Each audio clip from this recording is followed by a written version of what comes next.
know, it makes it all the more rewarding for us when we hear lovely comments like that coming back to us. And we're happy to come here any time. Thank you. And of course we have the genius of people like Mozart and Schubert and Kreisler to thank. And what are we going to treat you with now? Is it the unaccompanied piece yet? When did I start?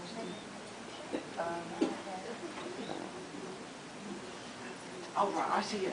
Now, one of the most romantic melodies ever written. For any instrument, not just the violin. And it comes out of the world of opera. Do we have any opera buffs here? Hey! Oh! Quite a number of you like opera. Some people are put off by it because they think... Yeah, but it's not always like that. The good singers don't... They don't do that. I just do that when I imitate them badly. But this is an opera called Thais. Now, the opera was written by a French composer called Jules Massenet. He was one of the most popular and successful opera composers of 19th century Paris. And he just went over the turn of the century into the 20th century. And, well, everybody knows this tune, but not everybody knows that Thais was actually the name of the lead female role in this opera. And I don't want to lower the tone, but this lead singer, or lead lady, was actually in the story, she's a prostitute. Dear me, I've said it. But she's a very high-class one. She's a courtesan. A courtesan, yes. And all is not lost because a young monk comes onto the scene and tries to convince her that to change her life for the better, she has to convert to Christianity. But Thais will have nothing of this. That is only at the beginning of the second act, when the curtain comes up, and you hear this beautiful melody which we're just about to play you, wafting out of the opera pit, played by the leader of the orchestra, the first violinist, the concertmaster in fact. Now, at this moment, Thais is contemplating and deliberating over her life, and she's thinking, maybe Athanael, that young monk, had a point. Maybe I've missed something all along. I think I'll agree to let him lead me into the convent in the middle of the desert, because this is in Alexandria in Egypt in the 4th century. So Thais agrees to go into the cloisters, and then the silly idiot Athanael the monk realizes too late that he's fallen madly in love with Thais. And now he's led the love of his life into the cloisters. So what's he going to do now? And as in most operas, it ends tragically. The last time he ever sees Thais is when she's dying of tuberculosis consumption at the end of the 3rd act. So it's a very tragic and passionate opera. However, these ridiculous opera plots, because they always do die of tuberculosis at the end, all the female leads, most of the time, these plots are very often the vehicles for the most beautiful music, and this is an example of that. And you'll hear that Maggie is going to be playing really the equivalent of the harp part in the orchestration. It's been really for full orchestra, but we've scaled it down just for you. And so Maggie could come and play this beautiful music together with us all. So she starts playing the harp, but then the full orchestra does actually enter. So Massenet's Méditation from Thais. So get into a meditative frame of mind, ladies and gentlemen, and passionate later on.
Bravo!